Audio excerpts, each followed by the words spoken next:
Sting here. So today we're going to be looking at the DJI Avata 360. This is not a sponsored unit. I literally bought this from China, air shipped it to me, unpacked it just yesterday, so I can give you an honest and unsponsored review of this drone. So for today, the objective is going to be very simple. I'm going to be riding my very fast and very agile electric skateboard. This thing can go up to 37 miles per hour. What I'm going to do is to have this drone autonomously track me. I am a solo content creator and I use autonomous drones to film my B-rolls. Currently, the best autonomous tracking drone is the Skydio 2, but the Skydio 2 still has a lot of trouble through turns and extreme changes in speed, and the camera would constantly lose me through turns. Now with a 360-degree camera, even if it doesn't catch me, as long as it's following me, we're not going to have that issue anymore because I'm always going to be on the screen. I've also returned my Insta360 A1 because that drone was really slow. It was more like a cinematic drone with 360 capabilities. I've just tested this. This in sport mode is blazing fast. It's as fast as the Avata 2 FPV. One go. So this thing definitely has the capabilities to follow me. There's two different types of modes. There's a follow me mode where it will be right behind me. And then there's another mode on this drone. It's more like directional track. You can choose different angles and it will keep that angle while tracking you. We're going to test both of these modes on my electric skateboard and we're going to see how it performs. The best thing about this is that the obstacle avoidance will be always on in this mode. So hopefully this thing will be able to avoid these trees. You want to know where the remote is? The remote is actually in my basketball shorts pocket. It's small enough to fit in my pocket. And yeah, let's do some testing. The whole setup process takes about 30 seconds. It's very quick. So one thing it doesn't let me do is start recording before takeoff. So you have to remember to take off, to record after you take off. Okay, so I can't record yet, but I'm gonna set it to fly and then I can start recording. 3, 2, 1, let's go. Okay, so you see the obstacle avoidance is kicking in already. It's looking at this this little hut right here and then saying like there's an object there. Okay, so right now it's in a follow mode. It's gonna try to follow me, follow right behind me. So we'll see how well this thing does when it's trying to follow me. Let's go a little bit slow. I'm going to try to go pass by it really quickly. Okay. You're supposed to go behind me. Okay. It understands my trajectory. And now it's following me. I'm going at roughly about 8-9 miles per hour. And I'm going to start carving.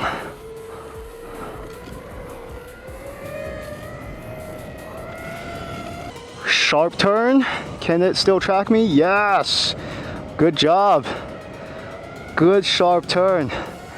All right, let's do a circle. This really tricked up the DJI Neo.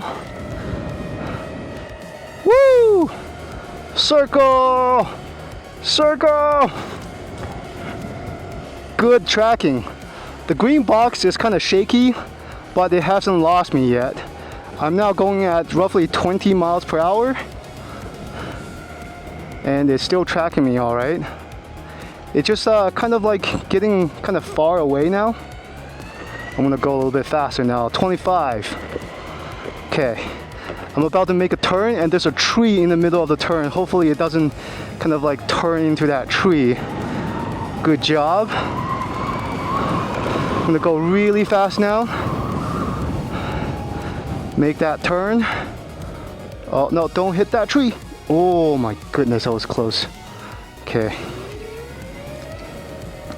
So right now, what we have been testing is the kind of person mode. It's just standard. It thinks that I'm on foot. And now I've changed to cycling mode. So that should be a little bit faster. That should make it kind of catch up a little bit faster. Give it a little bit more juice. Okay, do this turn really quick. Okay, not bad. Let's do a quick circle.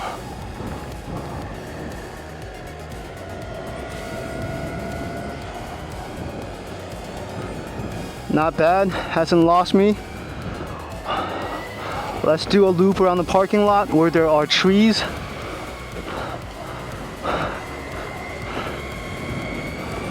Very nice. I'm going 25 to 30 and it's still kind of chasing me and not losing me. This is the hard part. Don't hit the tree. Don't hit the tree. Very nice. Very, very cool.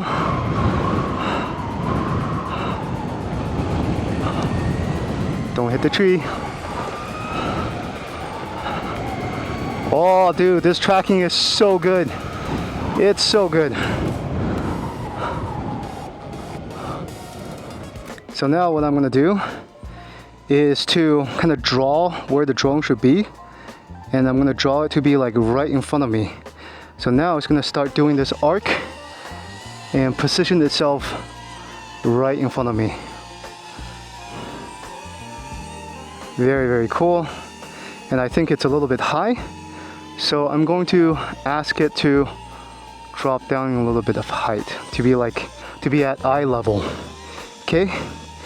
Now I'm gonna do the same loop, and let's see if this drone can actually, keep itself in front of me. It was pointing its face at me, but it turned around when the speed started to pick up. Pretty good. Start carving, start going. Ah, don't hit the tree. Oh my gosh. Okay. You saw the tree. Come on, you gotta get in front of me. Okay, I'm gonna turn again. I would say it's not as nimble as the Neo 2. If you have something that's slower in speed, the Neo 2 is definitely better, but the Neo 2 doesn't have obstacle avoidance. So let's do a little bit of carving. It just kind of looks dumb. I'm holding a giant ass remote in my hand. I'm thinking in the future I might have something to kind of hold it on my chest bag. Okay, hopefully it didn't lose me. I'm gonna make a U-turn here. Aircraft will temporarily change follow direction. Okay, so it detected an obstacle. It's gonna temporarily change direction, but now it's gonna position itself back in front of me. Very nice. Let's go.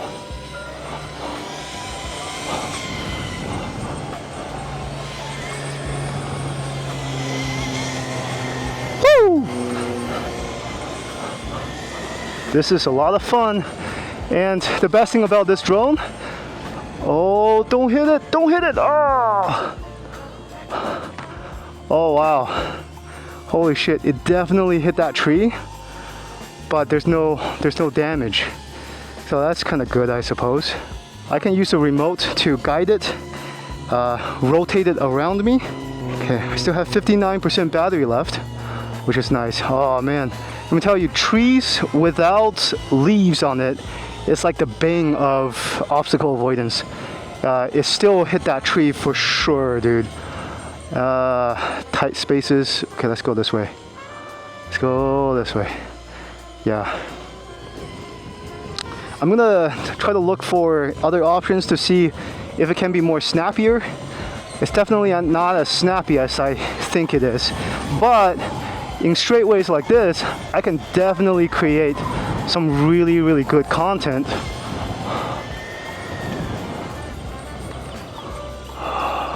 Okay, let's have it come back. So what we're gonna do is we're gonna go into the POI mode. I think with the POI mode, I can tell it to orbit me in different ways, which is pretty cool.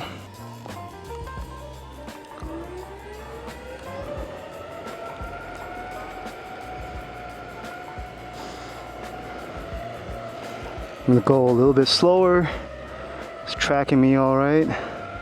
Okay, I want this thing to come out in front of me. I'm turning the right stick, so this thing is catching up in front of me. Very cool.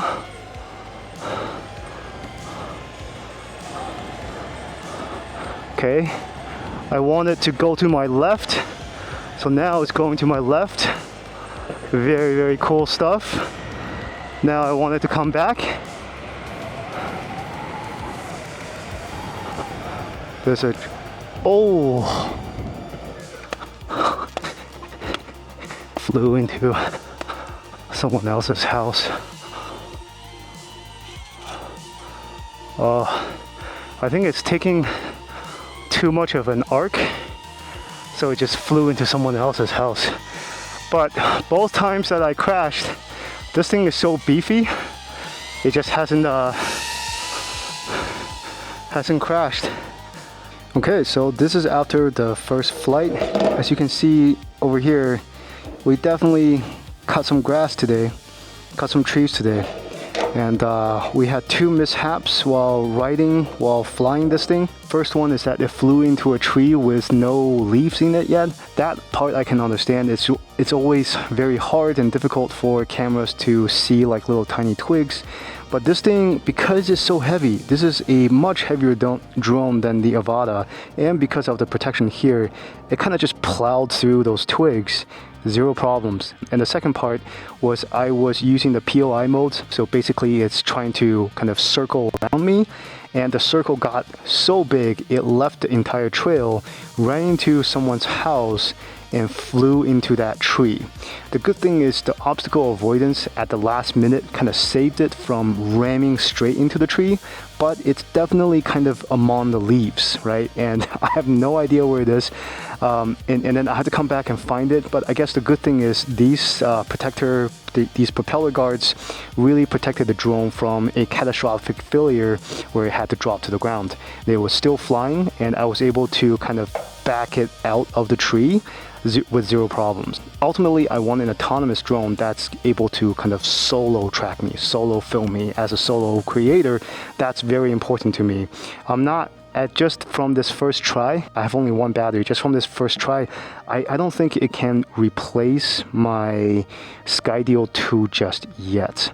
With the Skydio 2 beacon system, when I tell it to fly to the right, fly to the left, it's very, very snappy. It's a very quick process.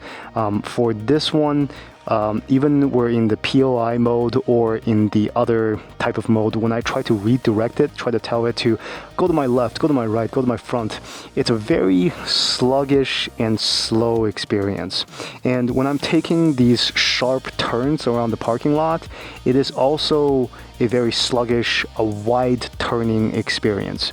I think the follow mode, it's doing pretty good. It flies pretty fast.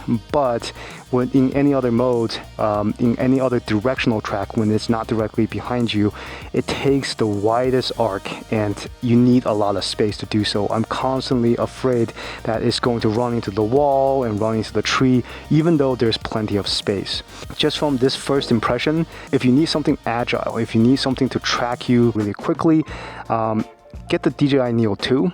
You can use your hands, just hand gesture, right, to pilot that drone, get it to the place that you want it to film, and then it's going to lock onto you pretty darn well. The second part is if you are doing high speed and you want the camera angle to snap between left and right, to circle around you, and you want that precision, the 5-year-old drone that is Skydio 2 is still the best thing.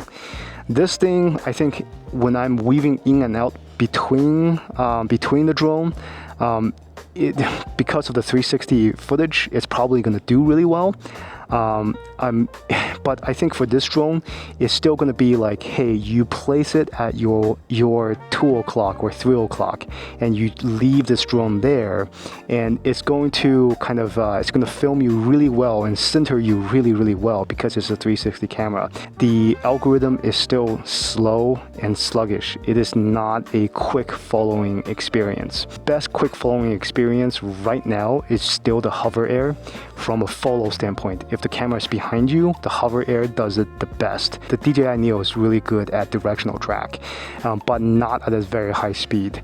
This drone is very good at directional track at a very high speed, but when you start turning, it's going to take the liberty to take a very large angle and might run into issues and problems. I'm going to be testing this extensively to try to see if I can turn on sportier modes to have this thing react much faster, because I know when I turn on the sports mode, obstacle avoidance gets turned off and all that stuff. So yeah, if you're interested in the DJI 360 and how it's going to be able to track you autonomously as a solo content creator, this is the spot for you. Be sure to stay subscribed, ring that notification bell, and I'll see you on the next time.